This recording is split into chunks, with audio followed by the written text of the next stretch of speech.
we're certainly fortunate up here in Northland that we've managed to dodge largely, what Auckland's going through. So yeah, what we'll do now is we'll kick on with the agenda.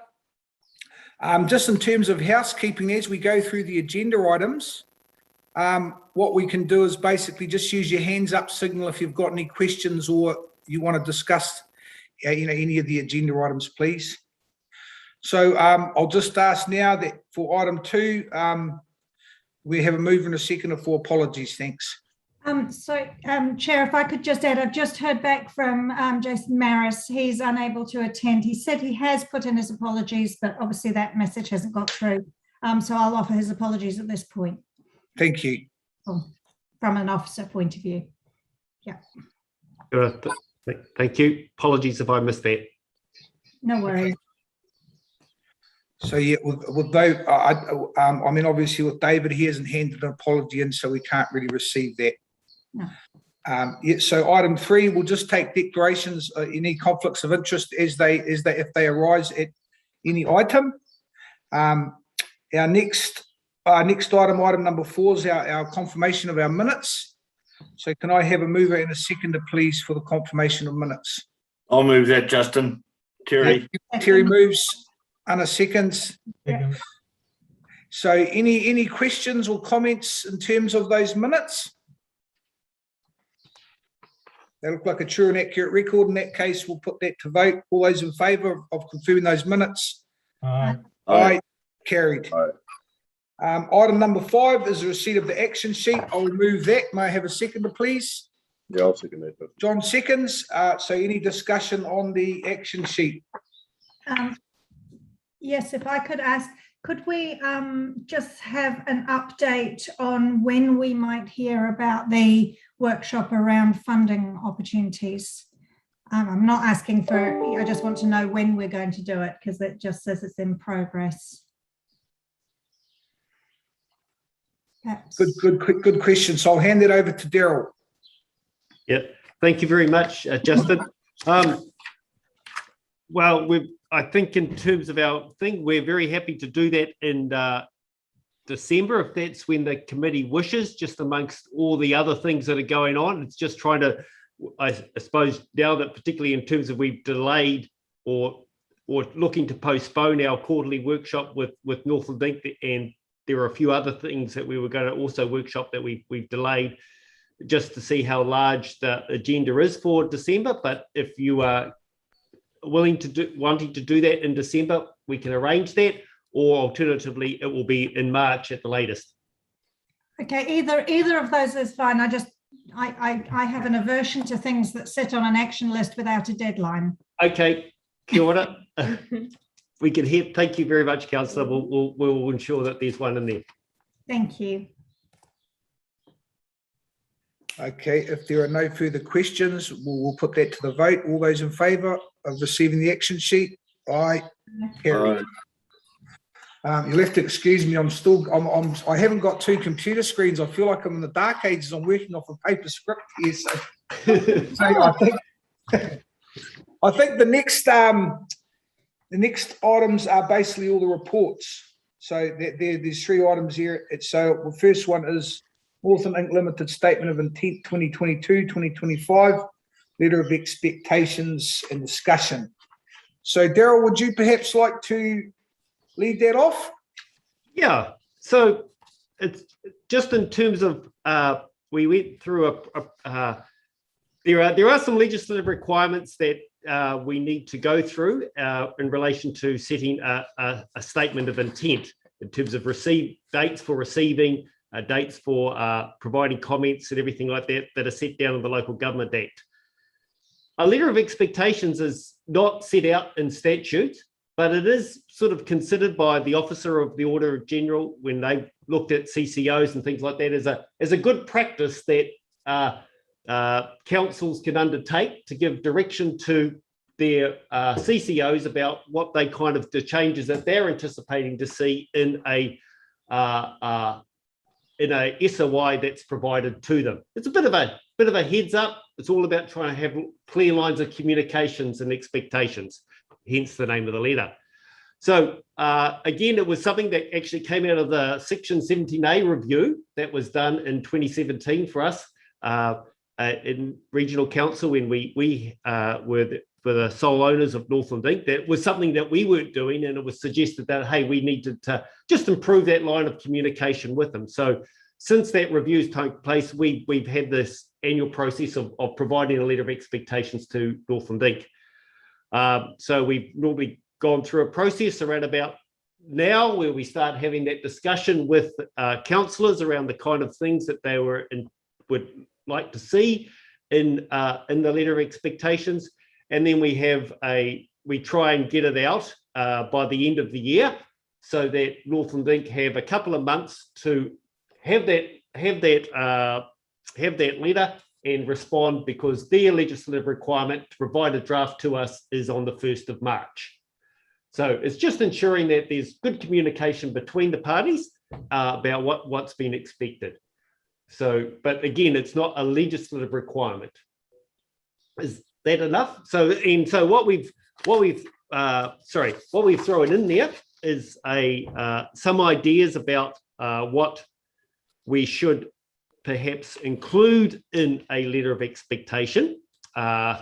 In terms of having gone through a fairly large process for setting the current one, that statement of intent that we're in, at the start of an LTP, start of a new arrangement, we're suggesting that perhaps we don't look to make too many significant changes at all to the SOI. There's a bit of a time to see how it all works before we look to make large changes. The 3-year sort of cycle is a good place to make the significant changes, that though other things can happen in the meantime. We've also got some discussion happening in relation to the economic development strategy, which I think is an important thing to eventually consider within an SOI document itself. But at this stage, we don't know what the answer to that is. So we're suggesting a letter of expectations that is, I suppose, that's going to be suggesting to the Northland Inc. board that there will be minimal changes. We've got some ideas written down in the paper about the kind of things that could be included in it. And depending on the discussion how we go today, we would be looking to, staff would be looking to draft up a letter of expectations, perhaps circulate that to the members of the Joint Committee prior to a December meeting, so to get feedback, so that at the December meeting, we can agree to a letter that would be then sent to the Northland Inc. in time to help them through that process. Thank you, Daryl. A very thorough introduction to this report. So I didn't actually get a mover and a seconder to receive the report. So can we just carry that out? So Anna moves, Peter seconds. Thank you. So now what we'll do is we'll open this up for a discussion or any comments. Anna, yep, take it away. Yeah, I just I agree with the general principles of sticking roughly to the direction that we're in. I'm just looking at the bullet points on the I don't know, the third page or the second page of the report, and the fourth bullet point talks about considering including appropriate and specific high-level regional outcomes that NINC should be contributing to. So I'm just thinking about that in terms of the work that we're doing with the strategy, in that we're starting that process by including iwi in the discussion as early as possible. And I'm just wondering, if we're setting high-level regional outcomes, is there any other process that we can piggyback on in order that those high-level outcomes are outcomes that have been discussed more widely than just amongst ourselves? So perhaps include some input from iwi. I sort of feel like, yeah, we're saying that we want to do the strategy together, but here we are about to maybe suggest regional outcomes without having done any open discussion. Mm-hmm. So that I'm not saying that I'm against that idea. I'm just wondering if there's a way into it that is inclusive. Yeah, I think under that makes a lot of sense, given our commitment to, as you've said, ensure that mana whenua are involved from the outset in terms of the development of the strategy. So we need to get the same process, in terms of those high level outcomes. So potentially, Daryl, one way forward could be that this comes before Te TMAC, Anna. So that's our Taitoka Māori Advisory Committee, which is 24 strong, representatives from across. That's one way you could get some input potentially, but not discounting, that your opportunities within your own districts, your own TA districts. So that's one opportunity if we want that sort of input. But Mr. Chair, if I can comment on that as well. Look, I agree with what Anna's saying. I think it's having the different input from the various parties is crucial. But I also I'd like to stress that we need a strategy as well for Northland that we're going to take forward, because out of all of the various strategies, you will not, for example, various iwi have their own strategy and it's theirs and they should own it. But obviously there is a connection in terms of how can we go forward, and just thinking about this current COVID-19 and the impact that it's having up here with the tourism market. There are things that we could be saying as an overall strategy going forward which could mitigate against some of that risk. For example, having flights that go over the top of Auckland, or even pushing not to have a lockdown in Auckland, our biggest city, where it's so crucial to us up here. All of these things I see as part of the overall strategy that we want to do, that comes out of all the grassroots strategies that are occurring around the place. Yes, I agree that it's not necessarily, it may not necessarily involve us going out and consulting, but if there are places that we can sort of go to those entities and say, you have a strategy and we're wanting to align with that, are you comfortable with us taking that approach, rather than sort of ground up, from zero up? Actually, yeah, that's right. Rather than trying to reinvent it.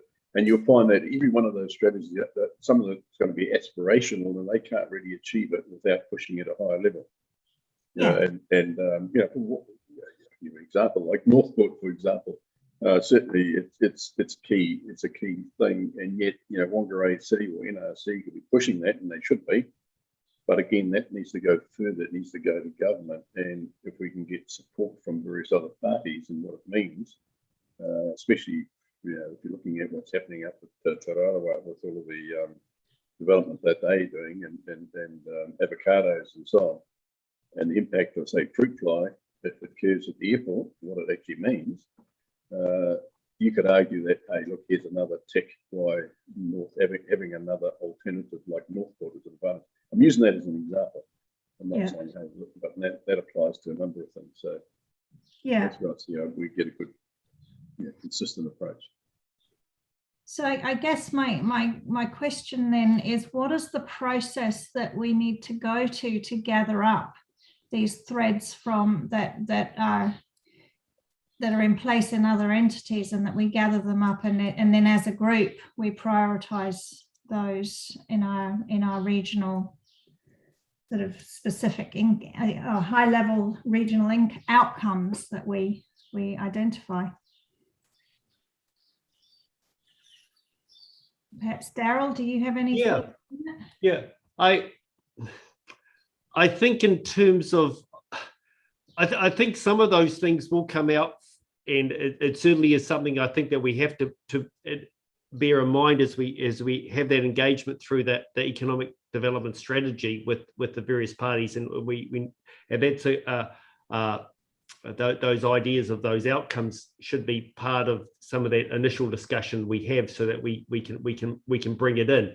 I suppose the thing is that within the letter of expectations, we don't actually have to by December have set those out or anything like that. It's about saying that, hey, that we would like to see perhaps some actual something fleshed out within the SOI about you've indicated that these are the high level things that we wanted to contribute to. How would we look to try and measure those? What are the kind of the best measures for doing that? In some senses, we sort of put it onto Northland Inc. to be thinking around about that, and through their work on the strategy, some of those ideas will come out. There's obviously the opportunity for that discussion to take place also between Northland Inc. and the committee itself through our workshops about what those kind of ideas could be and what they're forming before they come and provide the final SOI, just in terms of, so that there is that chance for that interaction to happen. But I think in terms of certainly within the work that we're looking to get underway with the strategy and looking around the various bits of documentation and I suppose workflows that are happening that we're wanting to pick up within the development of our strategy, whether they be things quite specific within the region, such as iwi plans, whether there's some industry level targets that are going on as well that we want to try and hook into as well, that there might be something that's really useful there. There's obviously also in terms of the Te Tautogoro Northland Economic Action Plan, and whether there's a couple of things again within those that in terms of it's continuing to be rethought about and thinking about what its outcomes are. So there may be, I know there's some discussion going on in that space at the moment that might be able to flow into it as well. So I think it's part of that, all that initial early gathering information for the strategy. I think that will glean some good ideas out and feed into this process. So what I'm hearing that you're suggesting is that rather than us actually setting out in the letter of expectation what are those what the regional outcomes that we want to focus on are, that Yep. we're asking in the letter of expectations that those regional outcomes be identified. Yep, correct. Apologies if that wasn't clear, Councillor. Yes, that's what I'll say. We don't have to make them up before we get to December, what they are. That's great, because I was feeling quite anxious about that. Yes, I would be as well. Yeah, and I guess, and Vaughan or Nicole could comment on this, but we're just so fortunate that we've got Piripi Moore now within the Northland Inc. team and all the contacts he's got, and I'm sure Vaughan and Piripi have been squirreling away, coming up with a strategy how we can pull all that, pull all that information in from mana whenua. So have you got any comments there, Vaughan, on how that's going? Yeah, thanks, Justin. Maybe just check with Nicole whether she wants to comment first. Nicole, how's your phone line going there, mate? God, I thought I was in the dark ages with only one screen.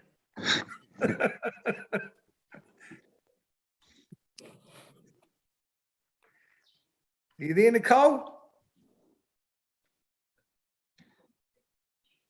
Oh, so maybe just for, I guess, from the... He's unmuted now. Yeah.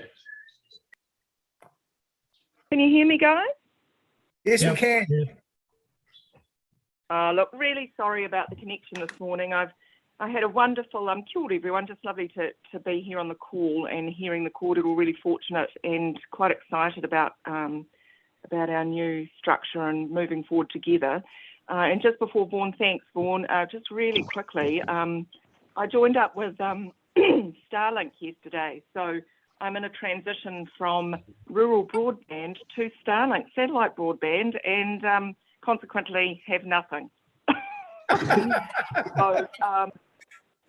So it should be improving. But just back to your kōrero, look, I'll hand over to Vaughan in terms of what I've been doing on the ground. But I think given the tone of initial discussions with iwi hapu whānau and all of those sectors, some of the industry sectors and others already, people are really keen to be involved. There seems a real sense of good timing. The other point around data that we already have, absolutely agree. Let's not reinvent the wheel, but let's just make sure, double check, and that those are, still key areas for our folk, our people. So in terms of iwi hapu, look, I'll hand over to Vaughan. He's on the ground, but thanks everybody, and it's great to be here to listen today. Yeah, kia ora, Nicole. Yeah, same. Morning, everybody. Nice to see you all. Actually, Nicole summarised it really well, right? So the a lot of the work at the moment is around those initial engagements and generating the interest in being involved in the process. And we're getting really good support, which is really great. Excellent. And I think Justin, Anna and Daryl kind of nailed it, right? So the opportunity here is for you to say to us, this is what we'd like to see, and task us to go away and do some work around what that might look like in terms of the next SOI. I think we do have an opportunity within our reporting on the current one, and this is something we can continue to work on in our workshops around what we start reporting to you.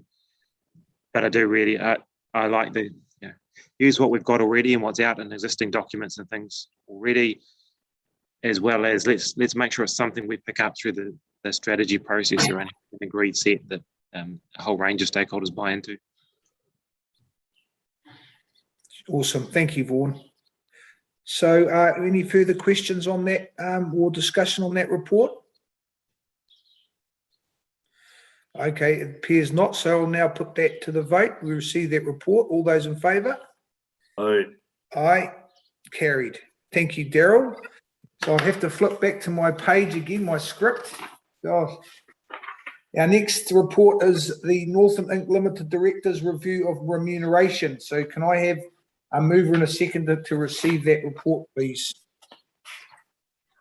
I'll move it, Justin. Terry moves.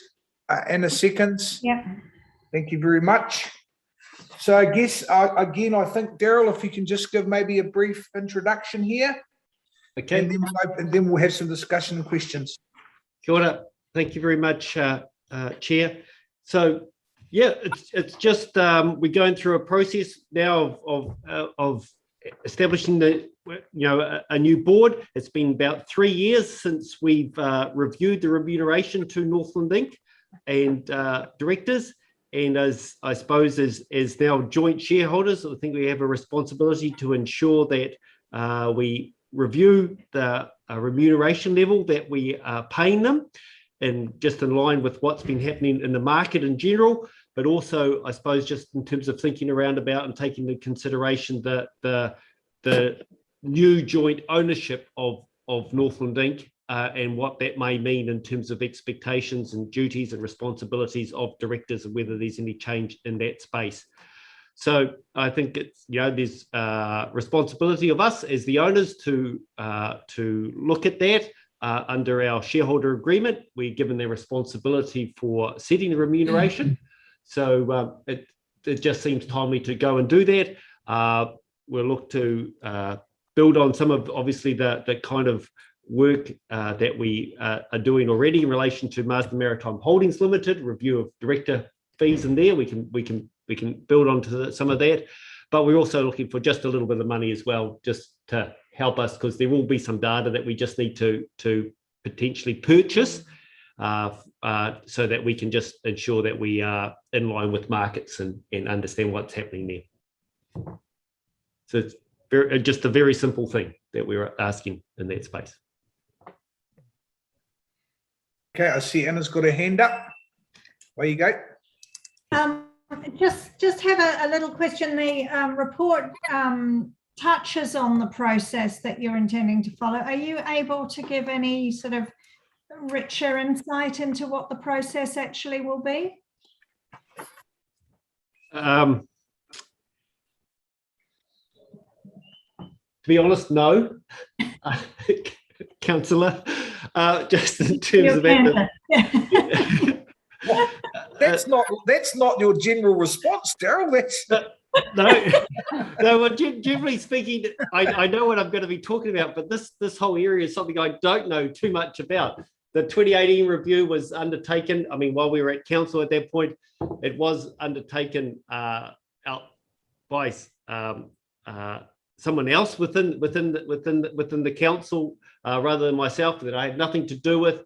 That person has now gone, so it's sort of like fallen back on us to do that. But like I said, we have been in touch with our HR manager. We've been in touch with the group manager for corporate services, Bruce, who's carrying out the review and at the moment regarding Marsden Maritime Holdings.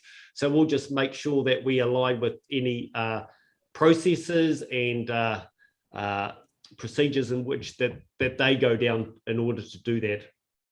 So apologies that it's not any more detailed than that.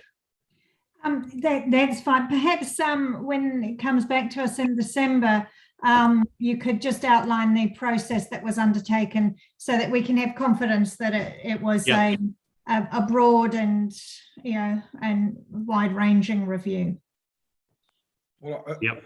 I imagine, Daryl, that we'd certainly have a scan of all the other regional economic development, Yep. boards across Aotearoa, and get some determination from that space.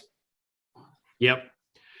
Yeah, there seems to be an ability in terms of when you're looking to purchase information from the Institute of Directors and that to narrow it down in terms of the kind of scope that you are in terms of the organisations, the kind of fees that are provided, so that you get you're looking to compare like with like, for example, and we'll look to ensure that we do that.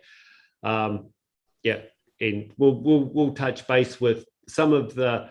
Again, it is slightly difficult that the way in which EDAs, regional tourism organisations, are set up around the country are so different. We are slightly unique in our situation here in Northland in relation to Northland Inc. And it's both responsibilities for both EDA and RTO in one organisation and serving a region. There's not too many like that we would look to compare things with, but we will touch base with those individually. I think it's a good idea. Also, Daryl, would that assessment reflect upon the operational budget that the organisation has? So like what I'm sort of like if you're a director of an organisation that's sort of $100 million operational budget compared to 2 million, that surely must have an impact on their workload so would that be part of that type of scan, Daryl?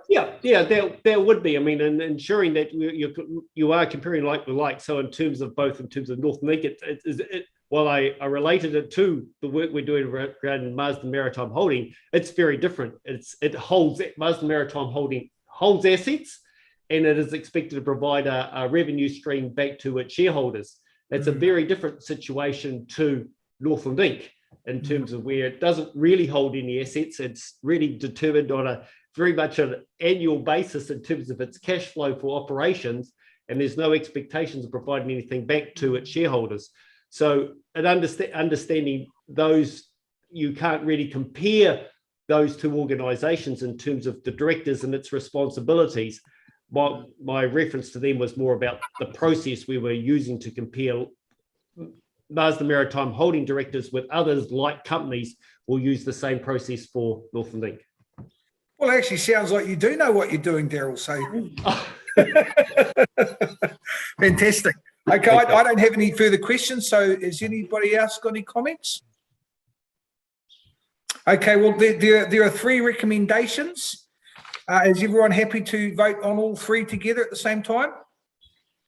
Okay, well, if that seems like the case, I'll put those to the vote. All those in favour of those 3 recommendations, raise your hand. Aye. Carried. Thank you. Okay, so our last report today is, I think it's funding the development of the Northland Economic Development Strategy. Item 6.3, the Investment and Growth Reserve allocation of funding for Regional Economic Development Strategy. So may I have a move and a seconder, please, to receive that report? Happy to move, Justin. John moves. Peter seconds. Thank you very much. Well, what we'll do is open that up for discussion and questions. So Peter, take it away. Thanks, Chair. I noticed in Daryl's report the comment that providing this money ex the IGR is inconsistent with the criteria. Well, I think I'd probably go a bit further than that. If you look at the item, or rather clause 5, relating to the criteria for the use of IGR, it says, for clarity, project development funding cannot be used to fund the preparation of a strategy. So it's not inconsistent, it is totally going in the other direction. So I just wonder if we're going to move on this, whether we as a committee have to put a motion to actually say that we approve as a one-off this particular strategy funding. In other words, just to keep the procedure, make it procedurally correct. Otherwise, we're at conflict with the criteria we've just approved. Yeah, very good point, Peter. So Just- Daryl, got a Yeah. comment there? Yeah, that's fine. And certainly there's no problems at all in terms of putting forward an additional recommendation by the committee just to clarify or to stress about the one-off nature. I just, and Peter is, Councillor Weathery is quite correctly in pointing out about in terms of within the project development funding criteria that it's specifically ruled out in terms of the preparation of a strategy. I suppose a comment in relation to that is that the proposal is that the funding for the strategy work that is looking to be undertaken by Northland Inc comes from the the enabling investment category, not from the project development category. And apologies if that distinction or nuance was lost within the paper.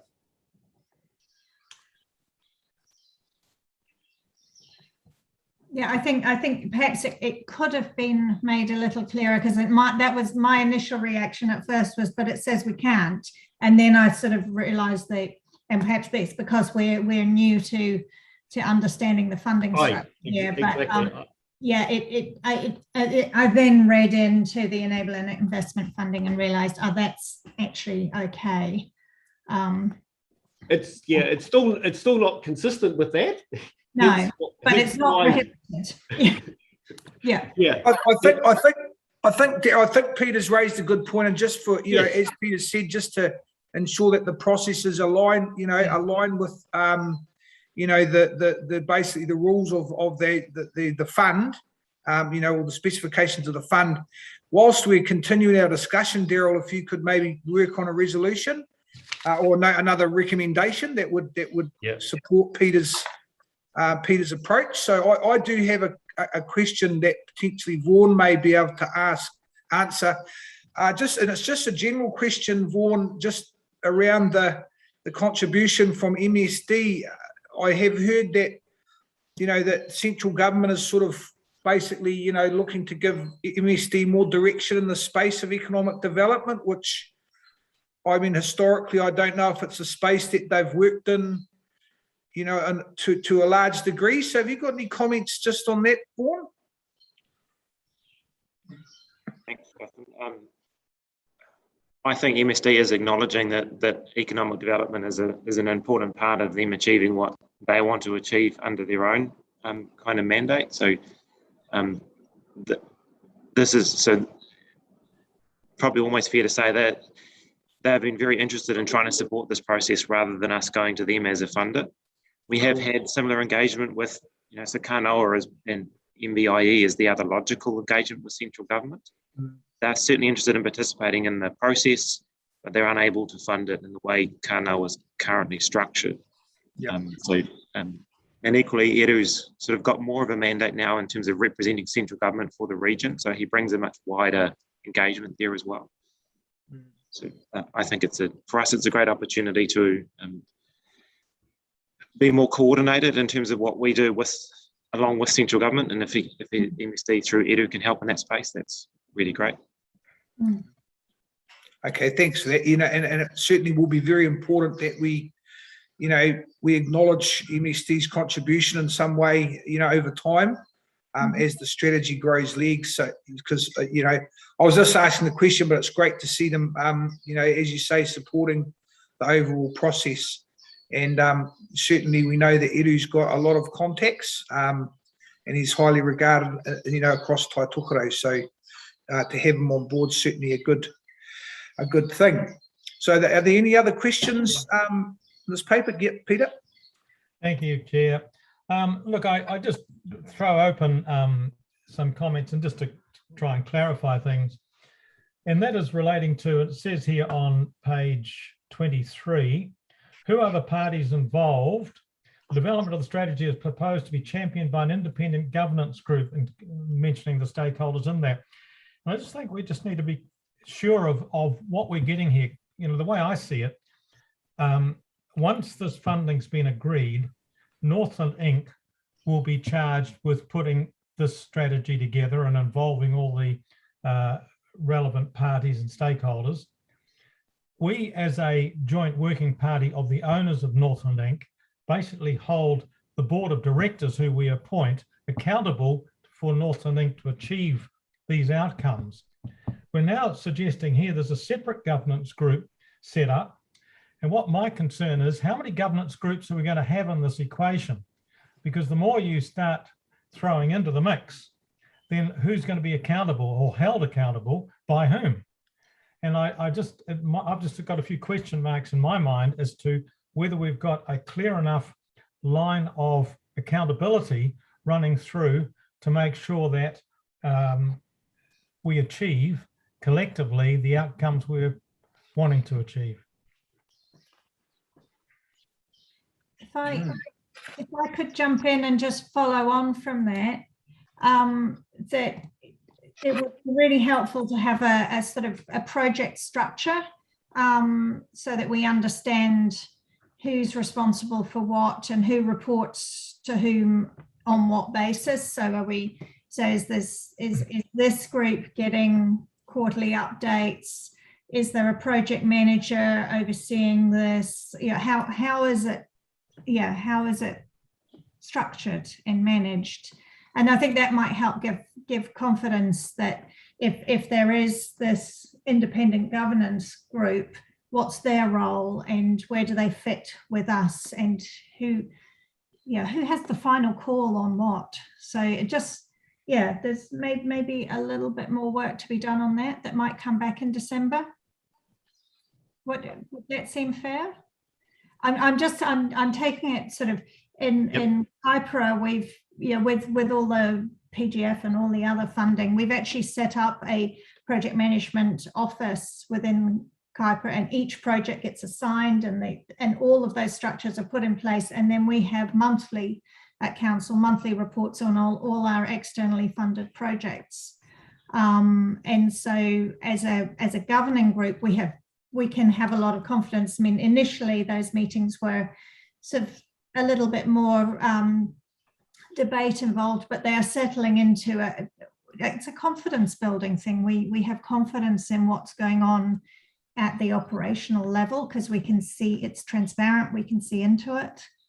And it would just, for me, this is probably the most important project this group is going to oversee and be involved with in our tenure. So it would be really good to have great transparency.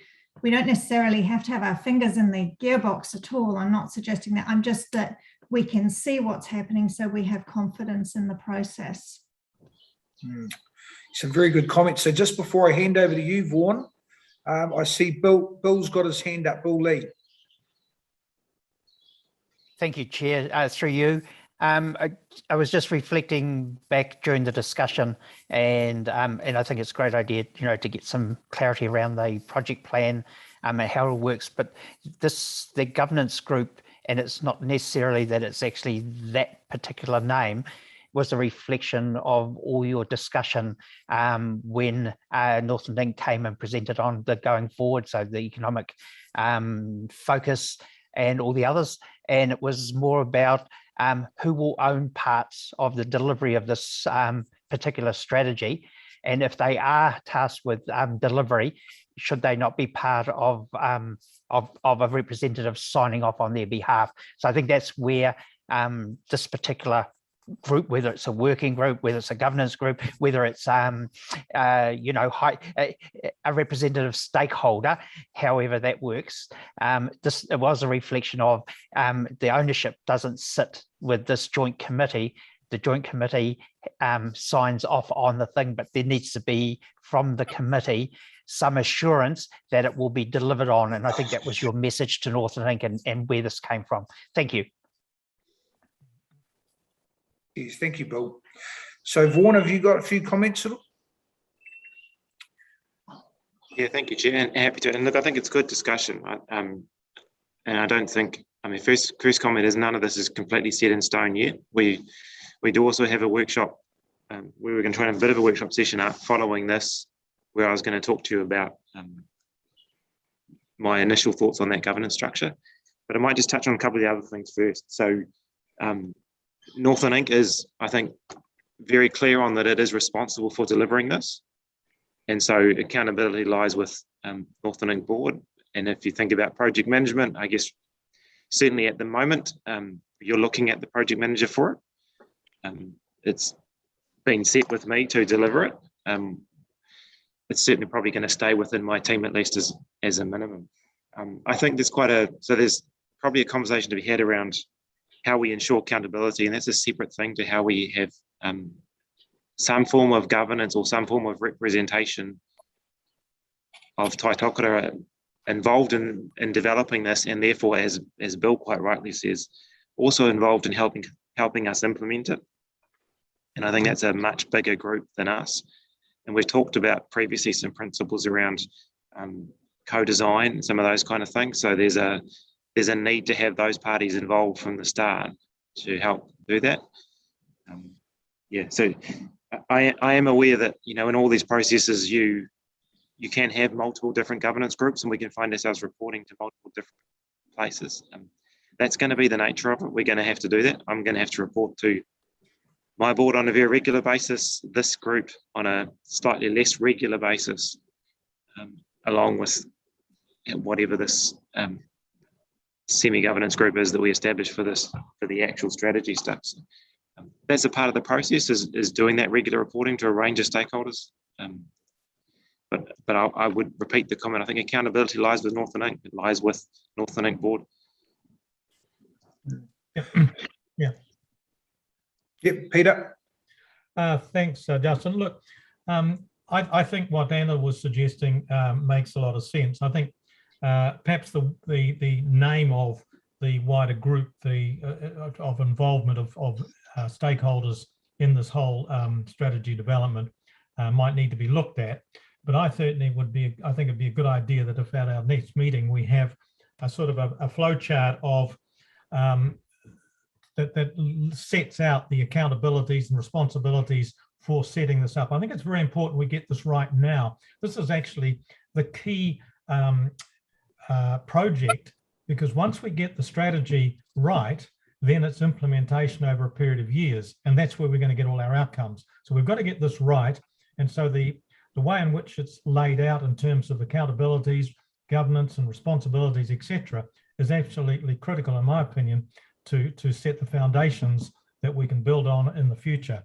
So if perhaps over the intervening month or two between now and the next meeting, if we can have that the thought put into putting that in a flow chart so that we've got it all laid out clearly and we can be happy with it, then I think we've got a good basis for going forward. Yep. And if I could just add on to that, one of the challenges that us elected members have on this steering or this economic development committee is that our fellow councillors are interested in what we do. And so if we have clearly sort of laid out structures, it makes it a lot easier for us to assure our fellow councillors that we're doing a good job. Yeah. Great discussion. I think, you know, I think Vaughan's alluded to the fact that we are workshopping this particular matter after our meeting today. So I think we can certainly have further conversation and give Vaughan some guidance, you know, and hear more of the detail that he's been working on. So if we can pull back now, because really our key decision here is to support the process and the preparation of that strategy through some funding. So if there's no further discussion, I'd like to put those. Daryl, have you worked on a third recommendation? I have, Chair. I mean, it may be slightly long-winded, but maybe that just reflects. Oh, we like things to be well thought out and thorough, Daryl, so we won't complain about.